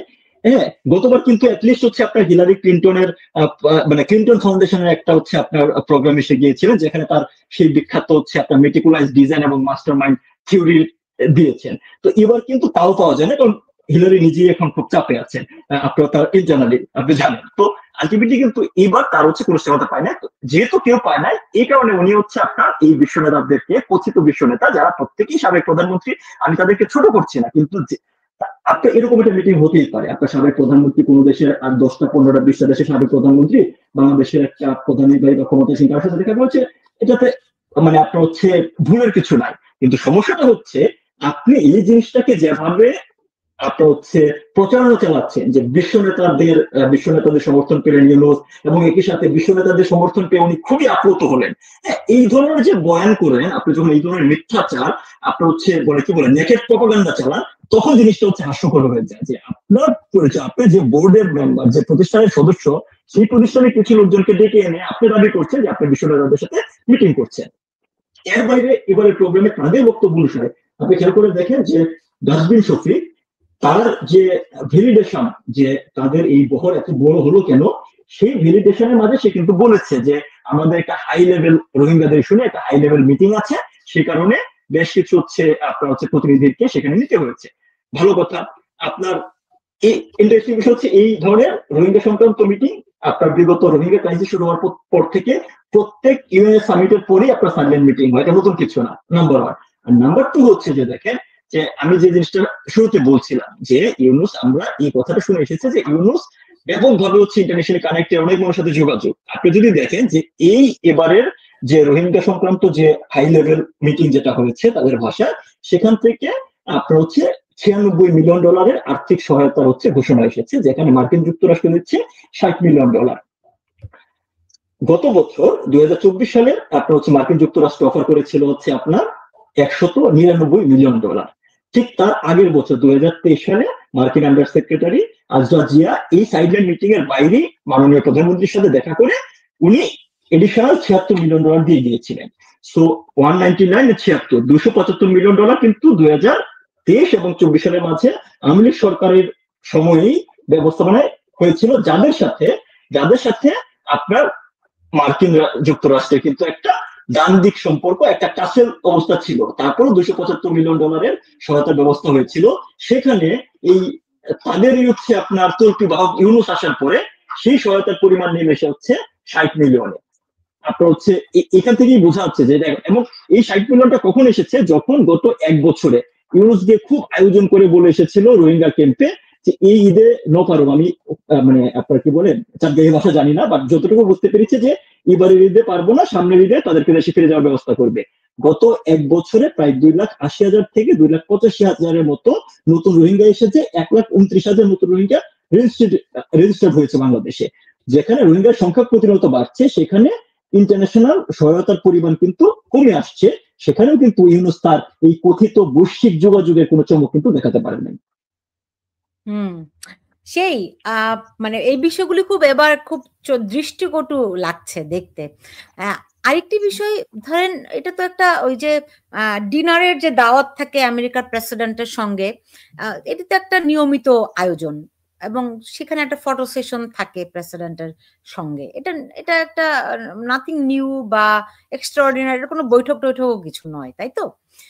কিন্তু এইবার এই ছবি নিয়ে এত কেন কেওয়াস তৈরি হলো? আসলে কি ঘটেছিল? না আপনাদের কেওয়াজের বিষয়টা দেখেন, আমি আবারও বলছি যে বিশ্ব নেতাদের যে বয়ান তারা দিয়েছে, সাবেক প্রধানমন্ত্রীদের সাথে দেখা করাতে কোনো ভুল নাই, এটাতে খারাপ কিছু না। কিন্তু আপনি কি নেগেটিভটা এস্টাবলিশ করতে চাচ্ছেন সেটার উপরেই কিন্তু হচ্ছে আপনার কেওয়াসটা তৈরি হয়। এই 150 জনের মতো হচ্ছে আপনার যারা এই সরকার প্রধান যারাই গিয়েছিলেন, প্রত্যেক ইউএন সামিটে এই অধিবেশনে মার্কিন যুক্তরাষ্ট্রের প্রধান তাদের জন্য হচ্ছে একটা নৈশভোজের আয়োজন করেন। সেখানে তাদের হচ্ছে ডিনার করতে করতে তাদের বিভিন্ন ধরনের হচ্ছে ডিপ্লোমেটিক টুকটাক আলাপ আলোচনা হয়, কথাবার্তা হয়, বিষয়টা নর্মাল। কিন্তু আপনি খেয়াল করে দেখবেন যে এই ছবিটাকে কেন্দ্র করে যেভাবে এই যে তার প্রেস উইং এর থেকে বয়ান দেওয়া হলো যে প্রেসিডেন্টের সাথে দেখা করলেন, প্রেসিডেন্টকে বাংলাদেশ ভ্রমণে আমন্ত্রণ জানালেন, প্রেসিডেন্ট আপনার হচ্ছে ইচ্ছা মানে খুশি বোধ করছে, অর্থাৎ প্রেসিডেন্টের সাথে একটা ব্যাপক বৈঠক করেছে, এই ধরনের বার্তা দেওয়ার চেষ্টা করেছে। আসলে এই ধরনের ছবির ক্ষেত্রে কি হয়, এটা খুবই নর্মাল ব্যাপার যে মার্কিন প্রেসিডেন্ট বলেন বা যেই বলেন না কেন, 150টা দেশের প্রতিনিধিদের সাথে আপনি 1 মিনিট করে ছবি তুলতে পারলে হচ্ছে আপনার ছবিতে সময় লাগবে হচ্ছে 150 মিনিট, তার মানে হচ্ছে আপনার 2.5 ঘন্টা। এই ডিনার সেশন থাকি 3 ঘন্টা। সো আলটিমেটলি কখনোই বিষয়টা এরকম হয় না যে মার্কিন প্রেসিডেন্ট সেই 2.5 ঘন্টা যাবত ছবি আপনার হচ্ছে বুথে দাঁড়িয়ে থাকেন। আর মানে এটা কোনো বিয়ের অনুষ্ঠান না যে বর আর কনেকে দাঁড়া করে রাখছে, একজন আইসা হেঁটে যাবে আর ছবি তুলবে, বিষয়টা এরকম না। বিষয়টা যে জিনিসটা হয়, যে কারণে বলা হচ্ছে যে ছবিটা হচ্ছে আপনার হোয়াইট হাউস থেকে প্রেরণ করা হয়েছে। ধরেন তারা এই আপনার হচ্ছে এই ধরনের ডিনার সেশনে যে জিনিসটা হয়, আপনার হচ্ছে যে তাদের কিছু ছবি, অর্থাৎ মার্কিন প্রধান প্রেসিডেন্ট এবং হচ্ছে ফার্স্ট লেডির কিছু ছবি, কয়েকটা ভঙ্গিমার ছবি হচ্ছে পাশাপাশি তুলে রাখা হয়, এন্ড দেন সাইড বুথে যারাই আসে তাদেরকে হচ্ছে আপনার ছবি তোলা হয়। তখন তারা এখানে থাকেন না, এবং তখন হচ্ছে এই দুটো ছবি একসাথে করে হোয়াইট হাউস থেকে 2 দিন বা 3 দিন এই এডিটটা শেষ করার পরে হচ্ছে আপনার হচ্ছে তাদের কাছে পৌঁছানো হয়। পয়েন্ট হচ্ছে কিন্তু দোষের কিছু নাই, এবং সেম জিনিস অন্যান্য দেশের হচ্ছে আপনার সরকার প্রধান বা যাদের সাথেই ছবি এসেছে প্রত্যেকের ছবি একই রকম ভাবে এসেছে। কিন্তু সমস্যাটা হচ্ছে কোন জায়গায়, সমস্যাটা হচ্ছে যখন হচ্ছে আপনার ঘরে হচ্ছে আপনার কি বলে টিনের চাল দিয়া যখন হচ্ছে আপনার পানি পড়ে, আপনার ঘরে যখন হচ্ছে খাওয়ার পয়সা নাই, কিন্তু আপনি যখন বয়ান দেন যে হচ্ছে আপনি প্রতিদিন হচ্ছে 5 স্টার হোটেলে খান আর আপনার হচ্ছে ডুপ্লেক্স ছাড়া ঘুমান না, বিষয়টা কিন্তু এক্স্যাক্টলি তাই। তাদের আপনাদের কোশ্চেনের জবাব কেন দেয় না? এই যে বক্তব্যটা আমি দিলাম, এই বক্তব্যটা ওনাদের জায়গা থেকে আসতে সমস্যাটা কি, যে না this is how the photo session works, সারা দুনিয়া জানে। এটা নিয়ে হচ্ছে আপনার লুকাচাপের কিছু নাই। সমস্যাটা হচ্ছে যে তাকে তো বয়ান দিতে হবে যে সে হচ্ছে ট্রাম্পের সাথে দেখা করে অনেক ধরনের হচ্ছে কোনো কিছু করে ফেলেছে। সমস্যাটা কোন জায়গায় দেখেন, সমস্যাটা হচ্ছে যে বাংলাদেশে যে কোনো ডিপ্লোম্যাটিক পরিস্থিতিতে বিভিন্ন সরকার যখন হচ্ছে বাংলাদেশে ফাংশন করেছে, বিভিন্ন সময় ভুল ত্রুটি সবসময়ই হচ্ছে হয়, এটা কেউ অস্বীকার করবে না, কেউই হচ্ছে শতভাগ পারফেক্ট না। কিন্তু এই ইউনূস শাহী সরকারের সময় আমাদের ডিপ্লোমেসিটাকে এত খেলো করে ফেলা হয়েছে, এত হাস্যকর করা হচ্ছে সারা দুনিয়ার সামনে, যে জিনিসটা আমাদের রিকভার করতে খুব ভবিষ্যতে কঠিন হবে। এবং আপনারাও যারা সাংবাদিক যারা আছেন, যারা নিরপেক্ষ জায়গা থেকে জার্নালিজম করতে চান, আপনারাও কিন্তু একসময় এই ধরনের প্রশ্নের সম্মুখীন হবেন যে তোমার দেশের সরকার প্রধানরা এসে এই ধরনের কাজ কেন করে। কারণ আপনার প্রতিটা জিনিসে হচ্ছে আপনার সত্য থাকলে যে এই প্রত্যেকটা ব্যাপারে বিশ্বনেতাদের সাথে মিটিং হচ্ছে, আপনি প্রেস ব্রিফিং দেবেন যে একটা নিজামীগঞ্জ নামে একটা প্রতিষ্ঠানের 10 জন বা 15 জন যারা হচ্ছে সাবেক সরকার প্রধান ছিলেন বা বিভিন্ন দেশের প্রতিনিধি ছিলেন, তাদের সাথে সরকার প্রধান একটা মিটিং হয়েছে, শেষ। আপনাকে এটাতে বিশ্ব নেতা বয়ান দেওয়ার কিছু নাই। তার কারণ তারা কেন করেছে? কারণ ওই যে তার প্রিভিয়াস তৈরি বয়ান, যে ডক্টর ইউনূসকে অনেক মানুষজন চিনে, তার সেই মিথ্যাচারটা কন্টিনিউস করতে হবে। এই যে আপনার অনন্ত জলিল একবার বলছিল যে একটা মিথ্যাকে আপনি যতবারই ঢাকতে চান না কেন, এই অনন্ত জলিলের ভাষায় বলতে হয়, যতবারই ঢাকতে চান না কেন সেই মিথ্যা মিথ্যেই থেকে যাবে। তো আলটিমেটলি তাদের শুরুটা যেহেতু মিথ্যা থেকে, প্রতিনিয়ত যখন তারা এটাকে হচ্ছে কাভার করতে যাচ্ছে, আরেকবার নতুন করে হচ্ছে মিথ্যাচার করতে হচ্ছে। ছবির বিষয়টা খুবই সিম্পল একটা বিষয় হতে পারতো, এটাকে নিয়ে তাদের বড় একটা মিথ্যাচার করা হয়েছে এবং এটা কিন্তু ডিপ্লোমেসিতে হচ্ছে হাস্যকর পরিস্থিতি তৈরি করে। সেম জিনিস ওই বিষয় নেতাদের যে বৈঠক বলেন সেটা। জি, এমনিতে আমেরিকার সঙ্গে তাদের মানে সম্পর্কটি কেমন এখন? উষ্ণতা কি বাড়ছে? না, এখন হচ্ছে নেওয়ার সম্পর্ক, দেওয়ার সম্পর্ক শেষ, নেওয়ার সম্পর্ক। কারণ হচ্ছে যে গোষ্ঠীর সহায়তায় তারা হচ্ছে এই ইউনুস বা যারা আপনার হচ্ছে এই ক্ষমতার চেয়ারে তারা বসতে পেরেছে। আপনি গত 1 বছরের কর্মকাণ্ড বলেন, বাংলাদেশের ভিতরে ইন্টারনাল যে বিষয়গুলো ঘটছে, বাংলাদেশের বর্ডার এরিয়াতে যে ধরনের হচ্ছে আপনার টাসেল তৈরি হচ্ছে, যে ধরনের অস্থিরতা তৈরি হচ্ছে, এটা তো খুবই দৃশ্যমান। আপনি খেয়াল করে দেখেন, পিটার হাস ছিল হচ্ছে সফরসঙ্গী লিস্টেড না, বাট একাধিক গুরুত্বপূর্ণ বৈঠকে কিন্তু হচ্ছে আমরা পিটার হাসকে দেখতে পেয়েছি। So who is Peter Haas? Peter Haas কেন হচ্ছে? পিটার হাস হচ্ছে একটা সাবেক মার্কিন কূটনীতিক যে অ্যাক্সেলারেট এনার্জির একজন হচ্ছে উপদেষ্টা হিসেবে চাকরি করে। তার সাথে হচ্ছে ডক্টর ইউনুস এবং তার এই বৈদেশিক মানে তার যে সফরসঙ্গীদের যে এত কিসের হচ্ছে সক্ষতা, এত কিসের হচ্ছে মিটিং। সো এটাকে ইন্ডিকেট করে না যে পিটার হাস ওই সময় হচ্ছে আপনার বাংলাদেশের রাষ্ট্রদূত ছিলেন এবং পলাশ, আপনি শুধুমাত্র পিটার হাসের কথা কেন বলছেন? আপনি কি মার্শা বার্নিকাটকে দেখতে পাচ্ছেন না? আপনি কি ড্যান মজিনাকে দেখতে পাচ্ছেন না? তারা তো সবাই সাবেক রাষ্ট্রদূত এবং তাদের সঙ্গে কিন্তু ডক্টর ইউনুস এবং তার সরকারের অত্যন্ত গভীরতর সম্পর্ক এবং তারা লবি হিসেবে কাজ করছে। আপনি কি দেখতে পান? আমি পিটার হাসের কথাটা কেন বলছি আবারও বলি। আপনি দেখেন পিটার হাস যে জিনিসটা করছে এবং ডক্টর ইউনুসের সাথে পিটার হাসের যে এই মাখামাখিটা, সেটা ডিরেক্টলি কনফ্লিক্ট অফ ইন্টারেস্ট। বলেন হ্যাঁ, তারা তাদের একটা লবিং ফার্মের পার্ট হিসাবে যে কোনো দেশকে প্রভাবিত করার চেষ্টা বা তাদের ব্যবসায়িক সুবিধা নেওয়ার চেষ্টা করতেই পারে। কিন্তু আপনি খেয়াল করে দেখবেন পিটার হাসের যে অ্যাক্সিলারেট এনার্জি, তার সাথে এই সরকার কিন্তু চুক্তি করেছে এলএনজি ক্রয় করার। আপনি বিষয়টা খেয়াল করেন যে যার কাছ থেকে হচ্ছে, অর্থাৎ তারা হচ্ছে একটা কাউন্টার পার্ট, যার কাছ থেকে হচ্ছে আপনি সরকারি অর্থ ব্যয় করে, রাষ্ট্রের অর্থ ব্যয় করে আপনার কোন হচ্ছে সার্ভিস কিনছেন, তাকে যখন হচ্ছে আপনি সাথে নিয়ে আপনি মিটিং গুলোতে যাবেন, this is a grave mistake, this is grave conflict of interest. এটা প্রমাণ করে যে এই পিটার হাস তার রাষ্ট্রদূত থাকাকালীন সময়ে এই যে বাংলাদেশে একটা ছাত্রদের আন্দোলনের নামে যে হচ্ছে একটা আপনার বা আপনার হচ্ছে কি বলে কালার রেভলিউশন তৈরি করা হয়েছে, তার পিছনে তার সরাসরি ইন্ধন ছিল। কারণ পিটার হাস তখন ডিরেক্টলি স্টেশন চিফ ছিলেন এবং তার এই মাখামাখি এটাকে ডিরেক্টলি এখন হচ্ছে ইন্ডিকেট করছে যে উনি ওইদিকে যাচ্ছেন। তো আপনি যে জিনিসটা কোশ্চেন যে জিনিসটা করেছিলেন যে তাদের এই মার্কিনের সাথে সম্পর্কটা কেমন, যে জিনিসটা বললাম যে সম্পর্কটা যেহেতু তাকে দীর্ঘ প্রতীক্ষার পর তার ইমেজ তৈরি করা, তাকে বিল্ড আপ করা, বাংলাদেশে অস্থিরতা তৈরি করা এবং ফাইনালি তাকে হচ্ছে এই জায়গায় বসানো। তো তাদের যে ইনভেস্ট, তার পিছনে যারা ইনভেস্টার, যারা আপনার হচ্ছে লগ্নি করেছে, তাদের এখন হচ্ছে লগ্নি তুলে নেওয়ার সময় আমরা কিন্তু ওই জিনিসটা দেখতে পাচ্ছি। সো এই কারণে কিন্তু হচ্ছে আপনার ইউনুসের ভয়েস নাই, মানে সে তার তরফ থেকে যে আমাকে হচ্ছে রোহিঙ্গাদের জন্য সাহায্য বা মানে এখন বৃদ্ধি করো সেটা বলতে পারছে না, কারণ অলরেডি তাকে দিয়ে দেওয়া হয়েছে, তার ইনভেস্টমেন্ট তাদের ডান, এখন তারা হচ্ছে নিয়ে যাবে। সেই নিয়ে যাওয়ার পাই তারা কি আমরা দেখতে পাচ্ছি, ঠিকানা নিউজ থেকে আমরা যে বক্তব্যটা আমরা দীর্ঘ সময় ধরে বলে আসছিলাম, যখন এই অবৈধ সরকার ক্ষমতা দখলের পরে সেন্ট মার্টিনে পর্যটকদের হচ্ছে আপনার কি বলে যাত্রা বন্ধ করা হলো, সাধারণ মানুষজনকে মানে সেন্ট মার্টিন থেকে যাওয়া বিরত রাখতে বাধ্য করা হলো, তখন থেকেই কিন্তু এই কোয়েশ্চেনটা ছিল। কারণ সেন্ট মার্টিন নিয়ে মার্কিন ইন্টারেস্ট বা আমাদের হচ্ছে deep sea port related area বা আমাদের হচ্ছে সমুদ্র বন্দর এলাকাগুলোতে যে মার্কিন ইন্টারেস্ট, সেগুলো কিন্তু হচ্ছে অনেক সময় দৃশ্যমান। মাননীয় প্রধানমন্ত্রী একাধিকবার বয়ান দিয়েছেন, এটা নিয়ে অনেক একাধিকবার বক্তব্য দিয়েছেন, সতর্ক করেছেন, তখন এগুলো কিন্তু পলিটিক্যাল বক্তব্য মনে হয়েছে। আজকে কিন্তু ওনার প্রতিটা কথাই সত্য বলে প্রমাণিত হচ্ছে। আমরা এখন জানতে পারছি যে সেন্ট মার্টিনে একটা সাবমেরিন ঘাঁটি এবং হচ্ছে আপনার অবকাশ কেন্দ্র করতে চাচ্ছে। আমরা জানতে চাচ্ছি যে বাংলাদেশের বন্দরের ব্যাপারে হচ্ছে মার্কিন ইন্টারেস্ট আছে, অলরেডি চট্টগ্রাম বন্দরকে আপনার হচ্ছে বিদেশি আপনার হচ্ছে এদের কাছে তুলে দেওয়া হয়েছে যারা ম্যানেজ করবে। আপনার মার্কিন যুক্তরাষ্ট্র থেকে হচ্ছে আমরা বয়ান শুনতে পাচ্ছি যে বাংলাদেশের তেল গ্যাস বা জ্বালানি সম্পদ উত্তোলনের ক্ষেত্রে স্বচ্ছতা আপনার হচ্ছে নিরূপণ করা হবে বা স্বচ্ছ প্রক্রিয়ার মধ্যে দিয়ে করা হবে। তো আমাদের তেল সম্পদ উত্তোলনের ব্যাপারে কিভাবে করা হবে সেটার স্টেক বা সেটার হচ্ছে বয়ান কেন মার্কিন যুক্তরাষ্ট্র থেকে আসছে। তার মানে আমি যে জিনিসটা বলতে চাচ্ছি যে এই সম্পর্কটা এখন হচ্ছে সিঙ্গেল গেটওয়ে হয়ে গিয়েছে। মানে বিষয়টা কি, আপনার যখন হচ্ছে ভারসাম্যপূর্ণ সম্পর্ক থাকে, যে জিনিসটা আমি শুরুতে বললাম যে মার্কিন যুক্তরাষ্ট্রের সাথে আমাদের দ্বিপাক্ষিক ডিপ্লোম্যাটিক সম্পর্ক সবসময় ছিল এবং এবার দৃশ্যমান যেটা মাননীয় মানে আওয়ামী সরকারের সময় সেই সম্পর্কে বেশ কিছু টানাপোড়েন ছিল। সেটা সত্ত্বেও কিন্তু হচ্ছে আমরা মার্কিন যুক্তরাষ্ট্র থেকে সবচেয়ে বেশি কোভিড ভ্যাকসিন পেয়েছি সারা দুনিয়ার মাঝে। সেটা সত্ত্বেও হচ্ছে আমরা আমাদের রোহিঙ্গাদের জন্য সহায়তা কন্টিনিউয়াসলি হচ্ছে নিশ্চিত করতে পেরেছি। That is the diplomatic work. আপনি যতই চাকরি দেখেন আপনি ডিপ্লোম্যাটিক ওয়ার্ক করে যাচ্ছেন, কিন্তু এখন যেহেতু ডক্টর ইউনূসের হাতে কোনো কার্ড নাই, কোনো ধরনের ডিপ্লোমেসি নাই এবং অন্ধভাবে যেহেতু তার নিয়োগকর্তা যা বলছে, এই কারণে আমরা তাদের কাছ থেকে কিছু পাচ্ছি না, রেদার আমাদের এখান থেকে মার্কিন গোষ্ঠী কি নিতে পারে সেটা নিয়েই কিন্তু হচ্ছে আপনার যত ধরনের সাম্প্রতিক সময় আলোচনা দেখবে সেই আলোচনায় কিন্তু এখন হচ্ছে দেখা যাচ্ছে।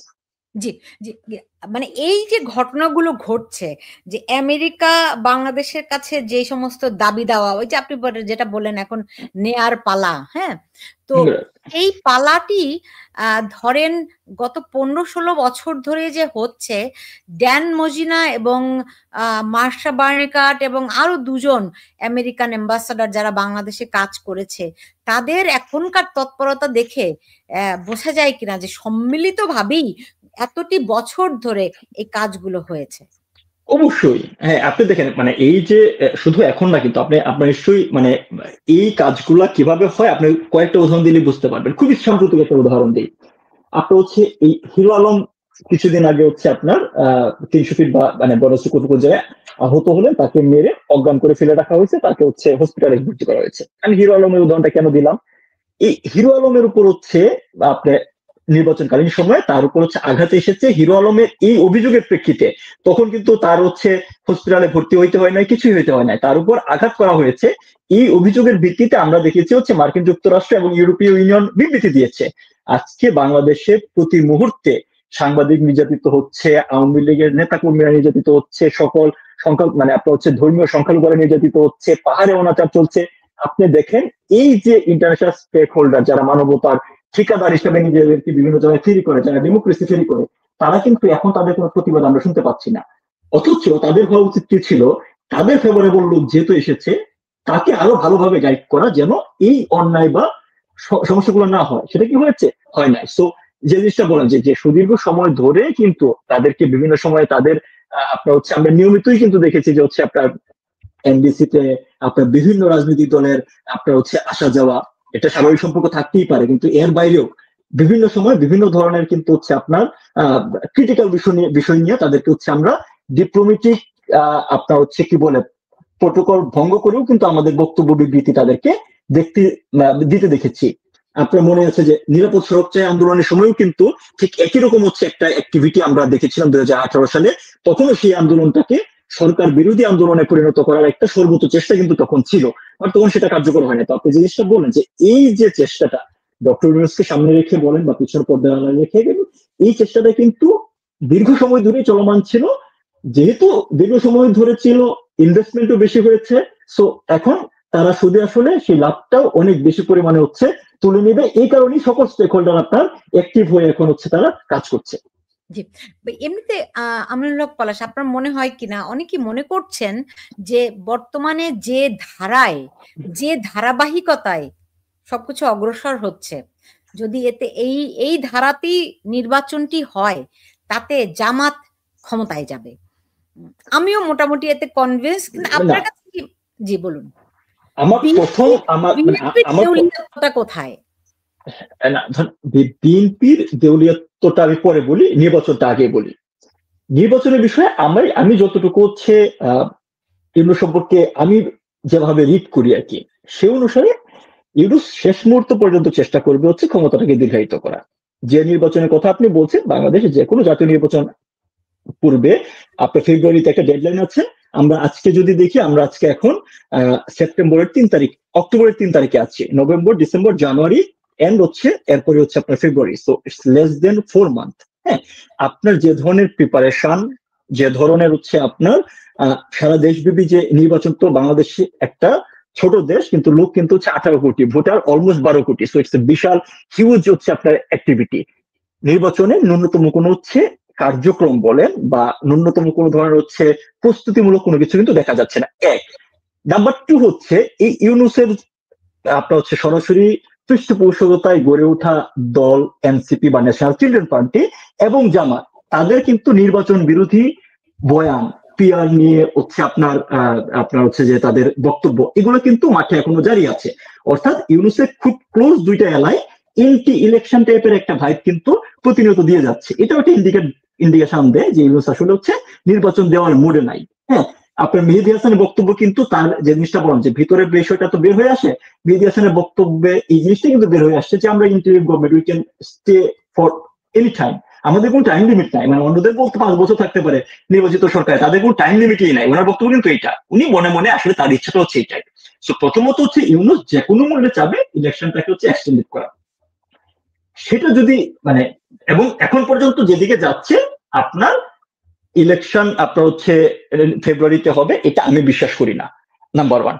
নাম্বার 2, যে জিনিসটা আপনি বললেন যে নির্বাচন হইলে কি হবে, নির্বাচন হইলে কি হবে সেটার উদাহরণ নজির অলরেডি হচ্ছে আপনার ডাকসু এবং জাকসুতে দেখানো হয়েছে। ডাকসুতে হচ্ছে আপনার যারা নির্বাচন কন্ডাক্ট করেছে তারাই জানে না যে ব্যালট পেপার কোথায় ছাপানো হয়েছে। ব্যালট পেপার ছাপানো হয়েছে নীলক্ষেতে। শুরুতে হচ্ছে ঢাকা ভার্সিটি অথরিটি বললো যে এটার ব্যাপার হচ্ছে এটা মিথ্যা। যখন হচ্ছে প্রমাণ সহ বিষয়টা সামনে আসলো তখন তারা বললো তারা জানতো না। সো যদি ইলেকশন হয়, নাম্বার 1 ডাকসু মডেল হবে, আর জাকসুতে লেস দেন 10,000 বা 8,000 না কত হাজার ভোটের একটা ইলেকশন 3 দিন লাগছে ভোট গণনা করতে। সো মডেল কিন্তু অলরেডি ইউনুসীয় মডেল কিন্তু অলরেডি এস্টাবলিশ। সো এই মডেল হলে ঢাকা ভার্সিটির মতো জায়গায় যেহেতু হচ্ছে শিবিরকে জেতাতে পারছে, সারা বাংলাদেশে জামাতকে এই মডেলে যদি নির্বাচন হয় সেটা তারা করতে পারবে। এবং এখন আসে হচ্ছে আপনার বিএনপির ব্যর্থতাটা কোন জায়গায়। দেখেন, বিএনপি আসলে এখন পর্যন্ত হচ্ছে একটা দিবাস্বপ্নের ভিতরে আছে। দিবাস্বপ্নটা কিরকম ভাবে, তারা তো কোনো ধরনের পলিটিক্যাল অ্যাক্টিভিজম, পলিটিক্যাল মুভমেন্টের মাধ্যমে এই ফেভারেবল কন্ডিশনটা পায় নাই। ফেভারেবল কন্ডিশন এই কারণে বলছি, গত 16 বছরে আপনার হচ্ছে বাংলাদেশের রাজনীতিতে আপনার হচ্ছে বিরোধী দলকে কিছু পর্যায়ে দমন করা, আপনার হচ্ছে মামলা, আপনার হচ্ছে রাজনৈতিক মামলা দেওয়া, এটা বাংলাদেশে 50 বছর ইতিহাসে বিভিন্ন সময় চলে এসেছে। এটা অস্বীকার করার কোনো কারণ নাই। এটা বলা সত্ত্বেও আমি যদি আপনার বলি যে বিএনপির শীর্ষ পর্যায়ে যত নেতা আছে তারা প্রত্যেকেই কিন্তু ঢাকা শহরে বহাল তবিয়তে এই 16 বছর 17 বছর ছিল। তারা বহাল তবিয়তে তাদের ব্যবসা বাণিজ্য আপনার করেছে। কিছু কিছু প্রোগ্রাম সিরিয়াস বিষয়গুলো এটার সময় হয়তো তারা গ্রেফতারের শিকার হয়েছে, আবার জামিনে বের হয়ে আসছে। এই বক্তব্যগুলো কিন্তু আমার বক্তব্য না, আপনি সাংবাদিক, আপনি ভালো করে জানেন যে that is the Real scenario, right? তো আলটিমেটলি তো হচ্ছে ধরুন বিএনপি ওই জায়গা থেকে হঠাৎ করে তারা এত বেশি ধরেন হচ্ছে এই ক্ষমতার পট পরিবর্তনে হঠাৎ করে তারা এত বেশি পেয়ে গেছে, বিএনপি তার নিজ দলের উপরে হচ্ছে আসলে গ্রিপ হারাইছে। গ্রিপ হারাইছে কিরকম ভাবে, এটা কিন্তু আমার বিশ্লেষণের মতামত না, এটা আমার পারসেপশন। গ্রিপ হারিয়েছে কোন জায়গায় আমি আপনাকে বলি যে বিএনপির প্রান্তিক লেভেলের যে লোকজন আছে, ধরেন নর্মালি কি হয় বাংলাদেশে, নির্বাচন হইলে একজন এমপি মন্ত্রী হবে এবং মানে এমপি হবে, এবং এমপি কে কেন্দ্র করেই ওই জায়গাতে একটা নতুন করে হচ্ছে আপনার সিন্ডিকেট তৈরি হবে বা নতুন করে হচ্ছে সুবিধার ভাগ বাটোয়ার জায়গা তৈরি হবে। এখন কিন্তু কম বেশি সবাই মিলেমিশে খাচ্ছে। তো বিএনপির যারা প্রান্তিক লেভেলের লোকজন আছে, যে তাদেরকে এখন ধরেন টেম্পো স্ট্যান্ডের দল বলা হয়, বাস স্ট্যান্ডের দল বলা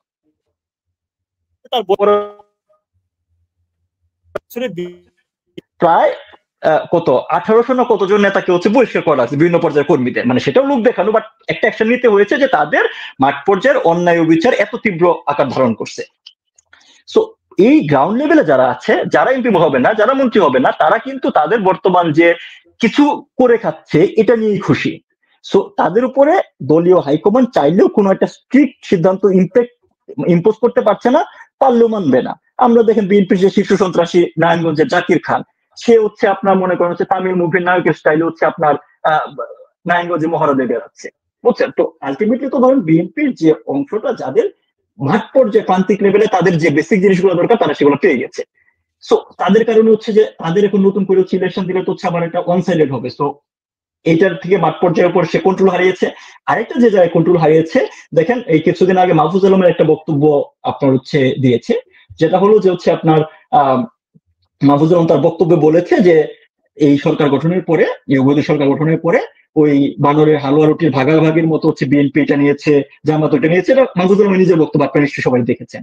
বিএনপি এই জায়গাতে হচ্ছে লস করেছে কিরকম ভাবে, দেখেন বিএনপির এমন লোকজনকে দেওয়া হয়েছে যারা আসলে ইনফ্লুয়েন্সিয়াল না। আমি উদাহরণ দিয়ে বলি, যে অ্যাটর্নি জেনারেলকে বিএনপির পদধারী যাকে অ্যাটর্নি জেনারেল বানানো হয়েছে, আমি 100% নিশ্চয়তা বলতে পারি যে বিএনপির তরফ থেকে যদি বলা হয়তো যে না, বিএনপির একজনকে লোক দেন যাকে আমরা অ্যাটর্নি জেনারেল বানাবো, প্রথম 10 জনের নাম দেওয়া হলো, এই 10 জনের ভিতরে এই নামটা থাকতো না।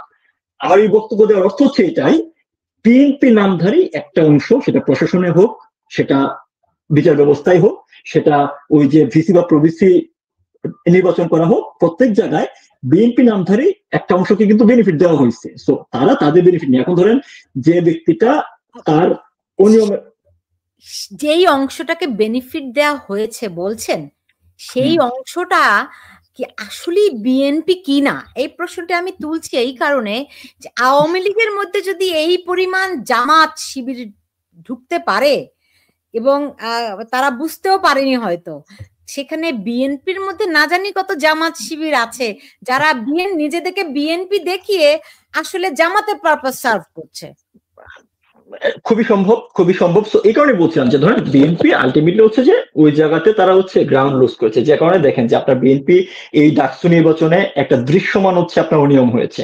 আগের থেকে ব্যালট ছাপা ছিল, সেই ব্যালট হচ্ছে আপনি দেখেন শুধুমাত্র নির্বাচন পর্যন্ত যাওয়ার দরকার নাই, নির্বাচনের আগে যেখানে হল সংসদে নির্বাচন হলে হবে সেখান থেকে ভোট সেন্টার সরিয়ে হচ্ছে এক জায়গায় আনা হয়েছে।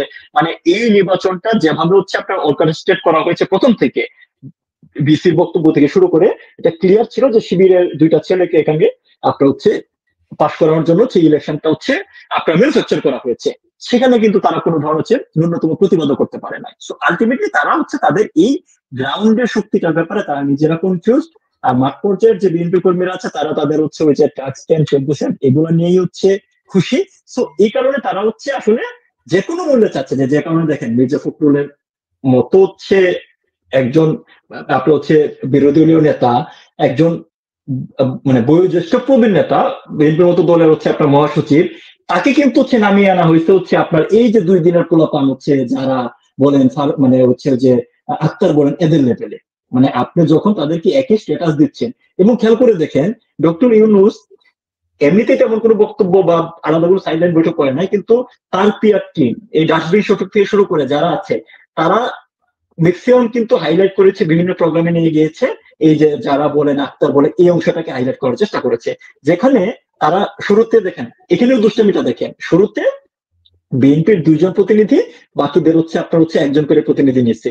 যাওয়ার আগের দিন তারা বললো যে ঠিক আছে প্রত্যেকের জন্য 2 জন প্রতিনিধি, অর্থাৎ এই বিএনপির সাথে বেসিক্যালি হচ্ছে এনসিপি এবং হচ্ছে জামাতকে তারা বিএনপিকে তাদের লেভেলে নামিয়ে নিয়ে আসছে। এখন বাস্তবতা হচ্ছে যে তাদেরকে নামিয়ে নিয়ে আসছে বিষয়টা এখন বলা যাবে না, আলটিমেটলি হয়তো বিএনপি ওই জায়গাতেই বিলং করে, বিএনপি নিজেদেরকে এতদিন ওভার এস্টিমেট করতো, বাট তাদের অবস্থা আসলেই এমন জায়গায় না, এবং তাদেরকে আসলে সে অর্থ দেখেন না যে কোনো কিছু হইলে বাংলাদেশে লেজিট একটা সমস্যা, যে কোনো সমস্যা হইলে আপনি ওই আপনার কি বলে মাইলস্টোন হচ্ছে মানে মাইলস্টোন স্কুলে হচ্ছে আপনার একটা হেলিকপ্টার দুর্ঘটনার কারণে হচ্ছে এতগুলা মানে হচ্ছে বাচ্চা শিশু প্রাণ হারাইলো।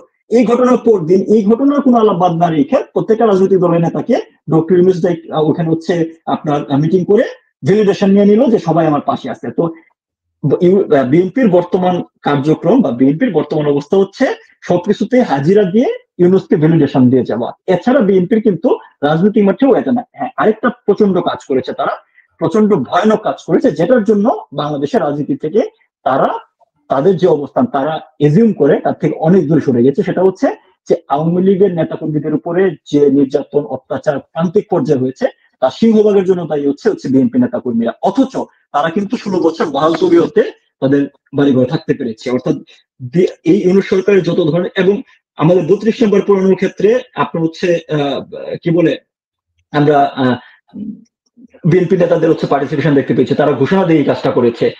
15 আগস্টের ইশরাক হোসেনকে বুলডোজার পাঠিয়েছে 15 আগস্টের প্রোগ্রাম প্রতিহত করতে তারা ঘোষণা দিয়ে সেখানে গিয়েছে।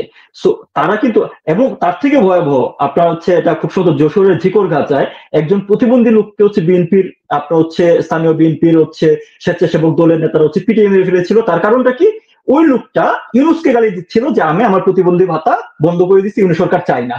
ইউনূসকে তারা হচ্ছে তাদের মাঠ পর্যায়ের লোকজন ভ্যালিডেশন দেওয়ার জন্য যে হচ্ছে হত্যাকারী হয়েছে, খুনি হয়েছে।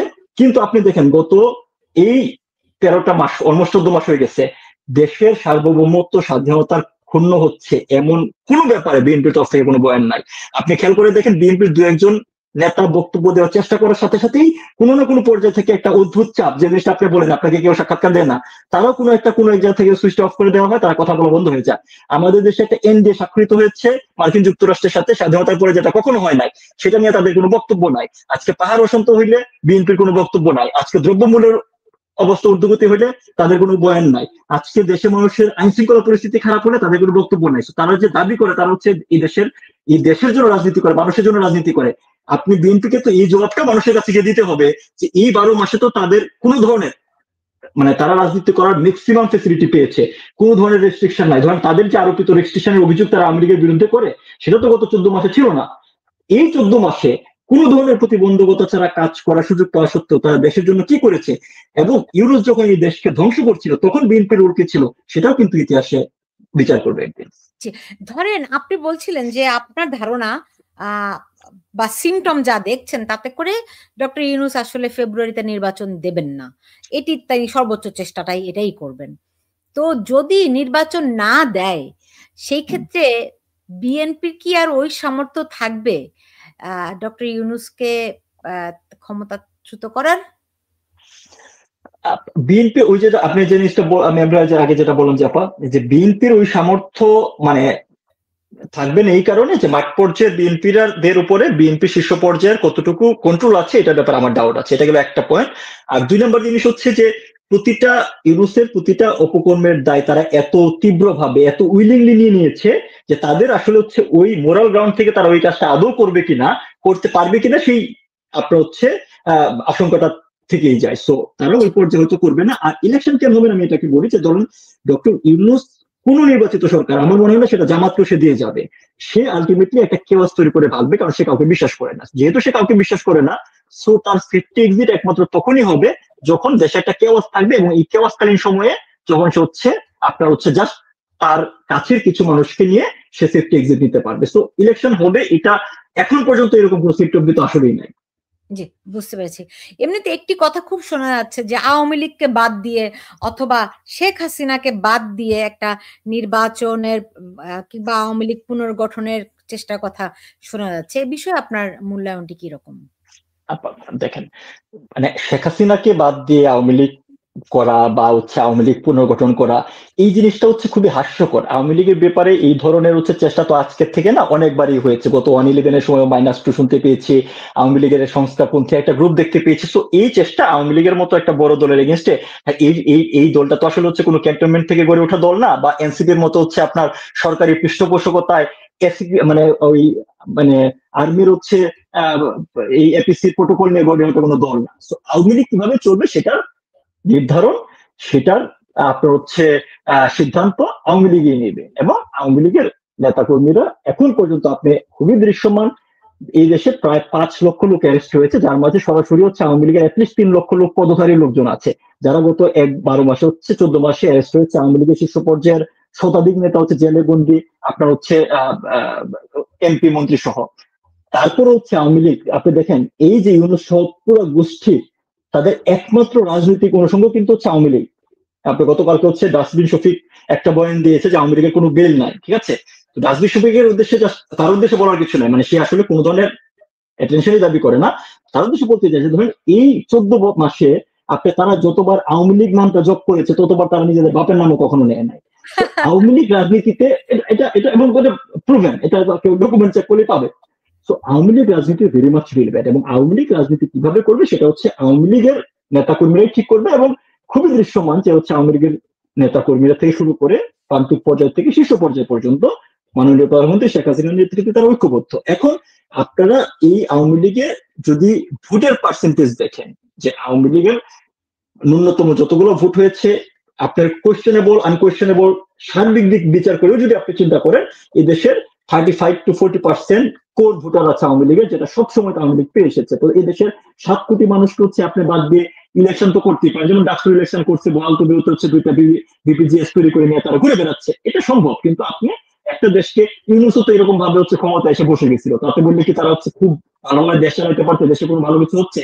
তো এরকম দামি ইলেকশন বা কোনো কিছু চাইলে আপনি করতে পারেন, কিন্তু সেটা আপনার হচ্ছে কতটা স্থায়িত্ব হবে, মানুষজনের কাছে কতটা গ্রহণযোগ্য হবে, এবং জনগণ আসলে কোন পর্যায়ে খেপে উঠবে সেটা আপনিও জানেন না। কারণ আবারও বলছি যে আপনি your talking about 40% people of 18 crore, 7 থেকে 8 কোটি মানুষে আপনি যে নামেই ডাকেন না কেন, যেভাবেই আপনি করে রাখেন না কেন, আপনি দীর্ঘ সময় এদেরকে হচ্ছে কোনো কিছুর ভয়েই ভীত করে রাখতে পারবেন না। এবং অলরেডি কিন্তু আপনি দেখেন এত মামলা, হুমলা, জেল জুলুমের পরে হচ্ছে প্রতিনিয়ত হচ্ছে মিছিল হচ্ছে, মানুষজন বয়ান দিচ্ছে, মানুষজন কথা বলছে, মানুষের এই ভয় ভেঙে যাচ্ছে, সাধারণ মানুষজন কথা বলছে।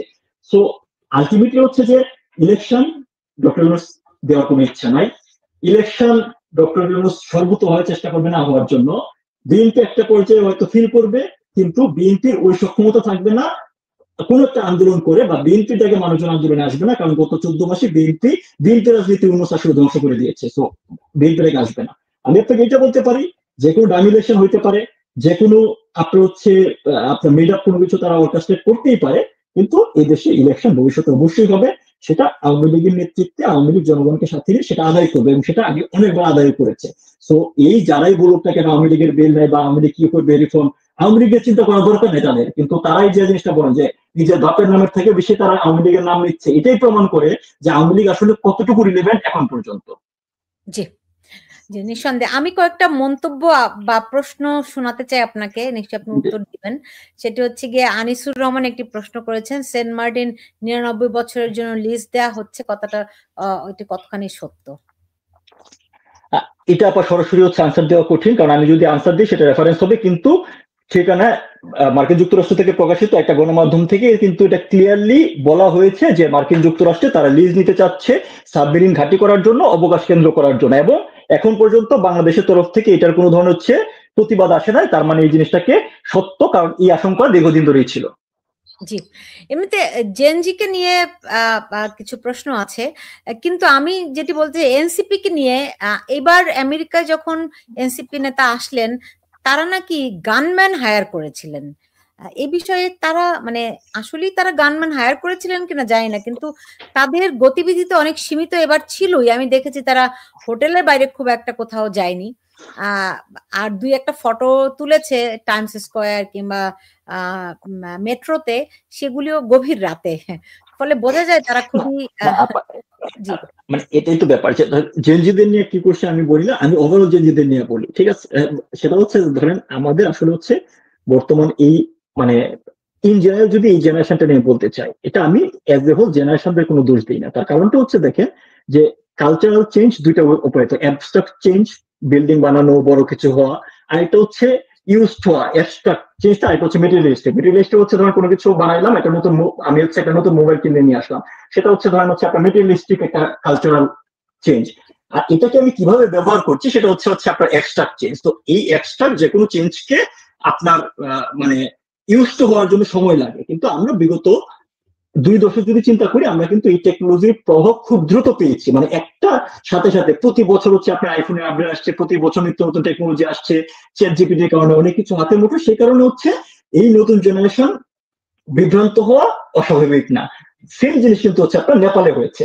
নেপালে আপনার দেখেন হচ্ছে যে এরকম একটা আন্দোলন হয়েছে, সেই আন্দোলনেও কিন্তু দেখেন কি অদ্ভুত, সেই আন্দোলনেও কিন্তু হচ্ছে স্নাইপারের ব্যবহার হয়েছে, এবং সেখানকার যে জেএনজি বা নতুন প্রজন্ম তারা কিন্তু 2 দিনের মাঝে স্বীকার করেছে যে আমাদের আন্দোলন বেদখল হয়ে গিয়েছে, আমাদের আন্দোলনে এক্সটার্নাল ইন্ডিকেটর হয়েছে। তো ভুল করা সমস্যা না, কিন্তু ভুলটা স্বীকার করে সেটা রেকটিফাই করার চেষ্টা করে। যে কারণে কিন্তু আপনি দেখেন যে আপনার নেপালে যে একটা অন্তর্বর্তী সরকার গঠিত হয়েছে, তারা খুব ক্লিয়ারলি শুরুতেই হচ্ছে উনি ইলেকশনের ডেট দিয়ে দিয়েছেন, শুরুতেই উনি বলেছেন যে এই শাসনতান্ত্রিক কোনো পরিবর্তন আনা ইন্টিরিম গভর্নমেন্টের কাজ না, অর্থাৎ যে একটা ভুল হয়েছে, পরবর্তী কাজ হচ্ছে সেটাকে রেকটিফাই করা। কিন্তু বাংলাদেশে সমস্যাটা যে জিনিসটা হয়ে গিয়েছে যে আমাদের মানে ইগোজনিত কারণের কারণে অনেকে স্বীকার করতে পারছে না যে জিনিসটা ভুল হচ্ছে।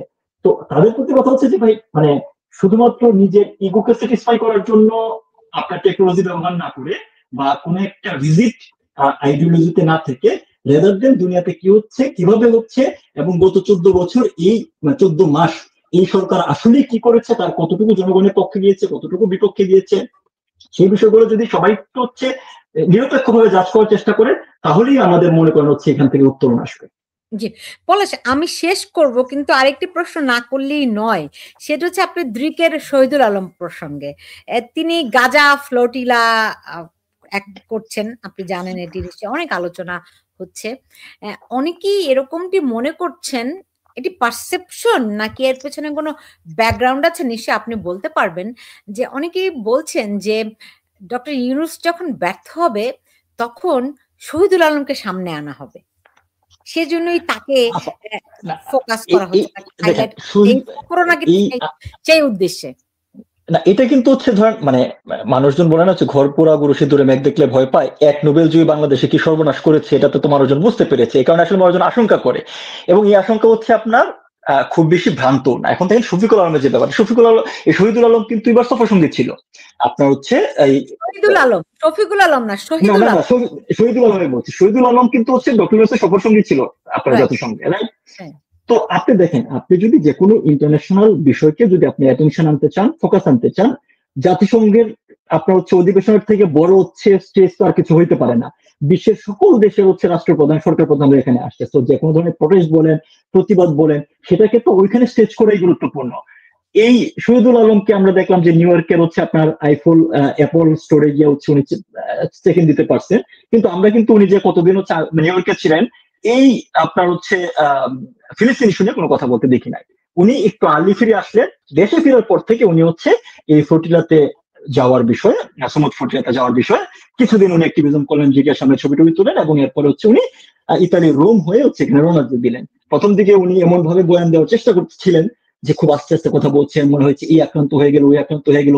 পরবর্তীতে জানা গেল যে সমুদ ফ্লোটিলা যেটা আছে তাদের যে জাহাজ বহর 41টা, ওনারা সেটার পার্টই না, তারা হচ্ছে ফ্লোটিলা সলিডারিটি, যেটা আরেকটা জাহাজ যারা অনেক পিছনে আছে, যেখানে বেসিক্যালি ডাক্তার এবং নার্সদের সমন্বয়ে গঠিত, তারা সেখানে হচ্ছে আপনার যাচ্ছে। এবং তারা আলটিমেটলি মানে গতকালকে পর্যন্ত মনে হচ্ছে তারা গ্রীস সীমানাতেই ছিল, ওই দিকে যায়ই নাই। বাট উনি যেভাবে হচ্ছে ধরেন ঘন্টায় ঘন্টায় আপলোড দিচ্ছিলেন, এই জিনিসটাই কিন্তু হচ্ছে আপনার বড় প্রশ্নবোধক চিহ্ন করে, কারণ এটা নিয়ে যারা ধরেন গ্রেটা থানবার্গ, সে দীর্ঘদিন ধরে এটা নিয়ে অ্যাক্টিভিজম করছে। এবং আমি এই পুরো জিনিসটার উদ্দেশ্য নিয়ে হচ্ছে কিছু বলতে বলতে চাই না, তার কারণটা হচ্ছে যে নিশ্চিতভাবেই এখানে যারা গিয়েছেন তাদের মাঝে সরাসরি ফিলিস্তিনের যে আপনার ইস্যুটাকে সামনে আনার জন্য গিয়েছেন, মন থেকে ধারণ করেন লালন করেন এমন লোকজন বেশি আছে। কিন্তু একই সাথে আপনি এটা জিনিসটা বুঝতে হবে যে যখন জাতিসংঘ অধিবেশন চলছে, যখন এই অধিবেশনই হইতে পারতো হচ্ছে আপনার এই আপনি ইসরায়েলি আগ্রাসন বলেন বা ফিলিস্তিনিদের স্বাধীনতা বলেন, সেটা সবচেয়ে বড় প্ল্যাটফর্ম, সেখানে সকল আলোচনা এই অধিবেশন বাদ দিয়ে এই সমুদ ফ্লোটিলায় গিয়ে ঠেকলো, তাহলে এটা তো নিশ্চয়ই হচ্ছে আপনার একটা প্রশ্নবোধক চিহ্ন। আপনার এখন দেখেন তারা আমরা লাইভ ট্র্যাকার দেখাচ্ছে কোন জায়গায় আছে কি করছে না করছে, এটা দিয়ে আলটিমেটলি কি ফিলিস্তিনি কোনো লাভ হয়েছে? লাভ হয় না। কিন্তু যখন সকল দেশের রাষ্ট্রপ্রধান ইউএনএ আছে, সেখানে যদি তারা এই প্রটেস্টটা করতো, সেখানে তো তার বেটার আউটকাম আসার সুযোগ ছিল। তো শহীদুল আলম যখন একজন সরকারি প্রতিনিধি হিসাবে অধিবেশনে যাওয়ার সুযোগ পাওয়ার পরে কোনো বক্তব্য দেয় নাই, সেখান থেকে কোনো একটা মেসেজ নিয়ে এসে দেশে ফিরে আসলেন, হঠাৎ করে 3 দিন একটি বিলম্ব করে উনি হচ্ছে সমুদ্র ফরিলায় চলে গেলেন। তো এই যে আশঙ্কাটা মানুষের, এই আশঙ্কাটা তো ভুল না। তো এই যে এই ঘটনার প্রতিটা জিনিস হচ্ছে পরতে পরতে ভণ্ডামি। উনি কি জানতেন না যে তার যে আপনার হচ্ছে গার্জিয়ান ডক্টর ইউনুস, বা তার যে বন্ধু যাকে সে এই ক্ষমতায় বসার জন্য এত চেষ্টা করছে, সে নিজামি গঞ্জুমি নামের একটা ইহুদি অ্যাপোলজিস্ট প্রোগ্রামের সাথে হচ্ছে এর সাথে আপনার প্রোগ্রাম প্রোগ্রাম করেছে, করে সেটাকে বিশ্ব নেতাদের নাম দিয়ে আছে মিডিয়া কাভারেজ নিচ্ছে, সেটা জানে না। সে এই ফেব্রুয়ারি মাসে হচ্ছে জর্জ সরোজের আলেকজান্ডার সরোতাস এসে হচ্ছে শহীদুল আলমের দিক গ্যালারি বাসায় বসে আপনার হচ্ছে ছাদে বসে ছবি তুলে যায় নাই। তো আপনার যখন পরতে পরতে এরকম ভণ্ডামি থাকবে, তখন আপনার বৈধ কোনো কাজও বা আপনার সৎ উদ্দেশ্যের কাজেও তো মানুষজনের কাছে কোয়েশ্চেন তুলবে। শহীদুল আলম ক্ষেত্রে তাই হয়েছে। আর উনি কেনই বা মানে জাতিসংঘে ডক্টর ইউনূসের সফর সঙ্গী হলেন? রাষ্ট্রীয় পয়সা খরচ করে প্লেন ভাড়া, হোটেল ভাড়া এগুলো দিয়ে তিনি কেনই সফর সঙ্গী হলেন? আবার কেনই চলে গিয়ে তড়িঘড়ি করে ফ্লোটিলাতে গেলেন? এটা নিয়ে কিন্তু অনেক প্রশ্ন তৈরি হয়।